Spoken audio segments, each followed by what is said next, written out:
السلام علیکم رحمۃ اللہ وبرکاتہ۔ آج ہم آپ کو بہترین حج کا ایک واقعہ سناتے ہیں۔ شیخ المشائخ قطب دورہ شبلی قدوس سرہ کے ایک مرید حج کر کے آئے تو شیخ نے ان سے سوالات فرمائے۔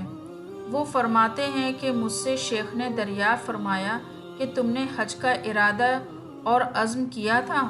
میں نے کہا جی، پختہ ارادہ کیا تھا۔ آپ نے فرمایا اس کے ساتھ ان تمام ارادوں کو ایک دم چھوڑنے کا عہد کر لیا تھا جو پیدا ہونے کے بعد سے آج تک حج کی شان کے خلاف کیے؟ میں نے کہا یہ عہد تو نہیں کیا تھا۔ آپ نے فرمایا تو پھر حج کا عہد ہی نہیں کیا۔ پھر شیخ نے فرمایا کہ احرام کے وقت بدن کے کپڑے نکال دیے تھے؟ میں نے عرض کرا جی بالکل نکال دیے تھے۔ آپ نے فرمایا اس وقت اللہ کے سوا ہر چیز کو اپنے سے جدا کر دیا تھا؟ میں نے عرض کرا ایسا تو نہیں ہوا تھا۔ آپ نے فرمایا تو پھر کپڑے ہی کیوں نکالے؟ پھر آپ نے فرمایا وضو اور غسل سے طہارت حاصل کی تھی؟ میں نے کہا جی ہاں، بالکل پاک صاف ہو گیا تھا۔ آپ نے فرمایا اس وقت ہر قسم کی گندگی اور لغزش سے پاکی حاصل ہو گئی تھی؟ میں نے عرض کرا یہ تو نہ ہوئی تھی۔ آپ نے فرمایا پھر پاکی ہی کیا حاصل ہوئی؟ پھر شیخ نے فرمایا لبیک پڑھا تھا؟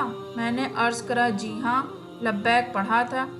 آپ نے فرمایا کہ اللہ جل شانہ کی طرف سے لبیک کا جواب ملا تھا؟ میں نے عرض کرا کہ مجھے تو کوئی جواب نہیں ملا۔ تو فرمایا کہ پھر لبیک ہی کیا کہا؟ پھر شیخ نے فرمایا کہ حرم محترم میں داخل ہوئے تھے؟ میں نے عرض کرا کہ داخل ہوا تھا۔ آپ نے فرمایا اس وقت ہر حرام چیز کو ہمیشہ کے لیے ترک کا عزم کر لیا تھا؟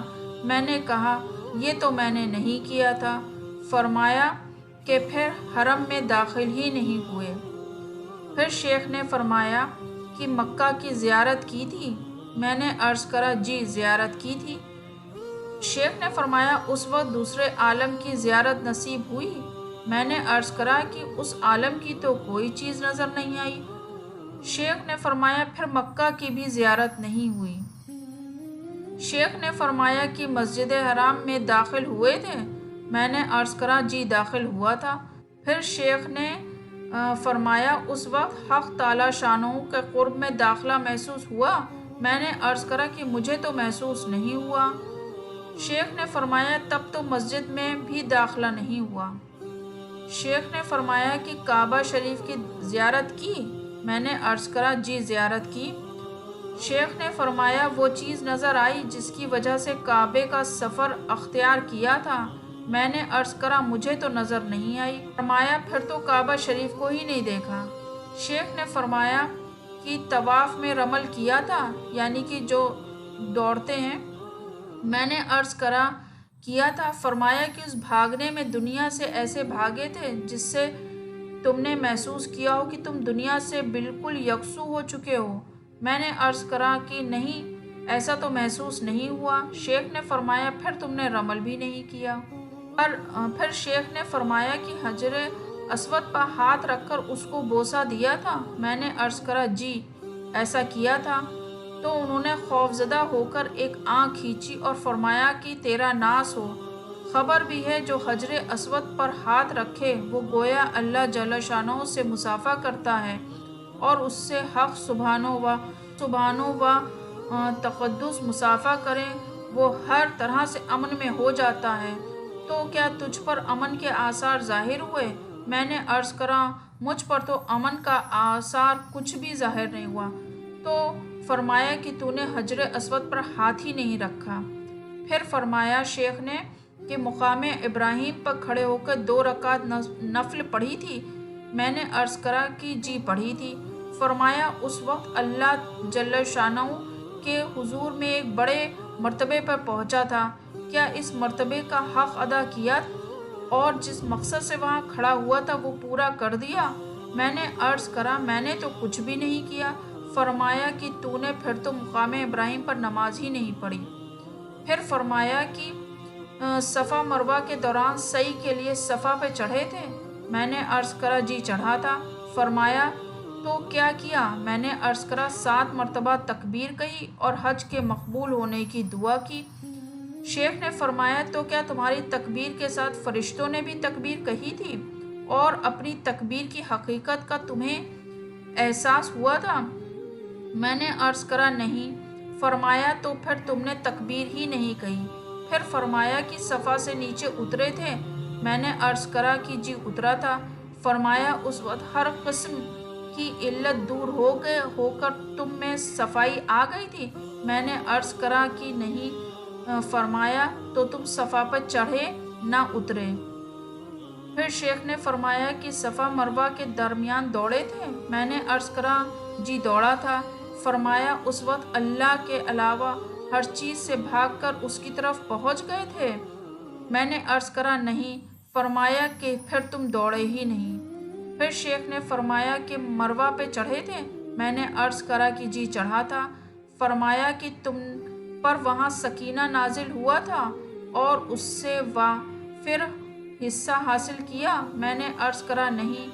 تو شیخ نے فرمایا کہ تم مروہ پہ چڑھے ہی نہیں۔ پھر شیخ نے فرمایا کہ مینا گئے تھے؟ میں نے عرض کرا گیا تھا۔ فرمایا کہ وہاں اللہ جل شانہ سے ایسی امید بن گئی تھی معاصی کے حال کے ساتھ نہ ہو؟ میں نے عرض کرا کہ یہ تو نہیں ہو سکے۔ فرمایا کہ پھر مینا ہی نہیں گئے۔ پھر شیخ نے فرمایا کہ مسجد خیف میں جو کہ مینا میں ہے داخل ہوئے تھے؟ میں نے عرض کرا جی داخل ہوا تھا۔ فرمایا اس وقت اللہ جل شانہ کے خوف سے اس قدر غلبہ ہو گیا تھا جو اس وقت کے علاوہ نہ ہوا ہو؟ میں نے عرض کرا نہیں۔ فرمایا کہ پھر تم مسجد خیف میں داخل ہی نہیں ہوئے۔ پھر شیخ نے فرمایا کہ عرفات کے میدان میں پہنچے تھے؟ میں نے عرض کیا کہ جی میں حاضر ہوا تھا۔ فرمایا کہ وہاں اس چیز کو پہچانا تھا کہ دنیا میں کیوں آئے ہو اور کیا کر رہے ہو اور اب کہاں جانا ہے، اور ان حالات پر متبع کرنے والی چیز کو پہچان لیا تھا؟ میں نے عرض کرا کہ نہیں۔ تو پھر شیخ نے فرمایا پھر تو تم عرفات بھی نہیں گئے۔ پھر شیخ نے فرمایا کہ مزدلفہ گئے تھے؟ میں نے عرض کرا جی گیا تھا۔ فرمایا کہ وہاں پر اللہ جل شانہ کا ایسا ذکر کیا تھا کہ اس کے علاوہ سب کو دل سے بھلا دیا تھا؟ میں نے عرض کرا ایسا تو نہیں ہوا۔ فرمایا تو پھر تم مزدلفہ پہنچے ہی نہیں۔ پھر شیخ نے فرمایا کہ مینا میں جا کر قربانی کی تھی؟ میں نے عرض کرا جی کی تھی۔ فرمایا کہ اس وقت اپنے نفس کو ذبح کر دیا تھا؟ میں نے عرض کرا نہیں۔ پھر شیخ نے فرمایا تو پھر قربانی ہی نہیں کی۔ پھر شیخ نے فرمایا کہ رمی کی تھی، یعنی کہ جو شیطان کو کنکڑی ماری تھی؟ میں نے عرض کرا جی کی تھی۔ فرمایا کہ ہر کنکڑی کے ساتھ اپنے سابقہ جہل کو پھینک کر کچھ علم کی ذاتی محسوس ہوئی؟ میں نے عرض کرا نہیں۔ شیخ نے فرمایا رمی بھی نہیں کی۔ پھر فرمایا کہ طواف زیارت کیا تھا؟ میں نے عرض کرا کیا تھا۔ شیخ نے فرمایا اس وقت کچھ حقائق منکشف ہوئے تھے اور اللہ جل شانہ کی طرف سے تم پر اعزاز اور اکرام کی بارش ہوئی تھی، اس لیے کہ حضور صلی اللہ علیہ وسلم کا پاک ارشاد ہے کہ حاجی اور عمرہ کرنے والا اللہ کی زیارت کرنے والا اور اس کی زیارت کو کوئی جائے اس پر حق ہے کہ اپنے زائرین کا اکرام کرے۔ میں نے عرض کرا مجھ پر تو کچھ منکشف نہیں ہوا۔ فرمایا تم نے طواف زیارت ہی نہیں کیا۔ پھر فرمایا کہ حلال ہوئے تھے، یعنی کہ احرام کھولنے کو حلال ہونا کہتے ہیں؟ میں نے عرض کیا جی ہوا تھا۔ شیخ نے فرمایا ہمیشہ حلال کمائی کا اس وقت عہد کر لیا تھا؟ میں نے عرض کیا نہیں۔ شیخ نے فرمایا تم حلال بھی نہیں ہوئے۔ پھر فرمایا کہ الوداع طواف کیا تھا؟ میں نے عرض کرا جی کیا تھا۔ شیخ نے فرمایا اس وقت اپنے تن من کو پوری طرح الوداع کہہ دیا تھا؟ میں نے عرض کیا کہ نہیں۔ فرمایا کہ تم نے طواف وداع بھی نہیں کرا۔ پھر فرمایا کہ دوبارہ حج کو جاؤ اور اس طرح حج کر کے آؤ جس طرح میں نے تمہیں تفصیل بیان کری۔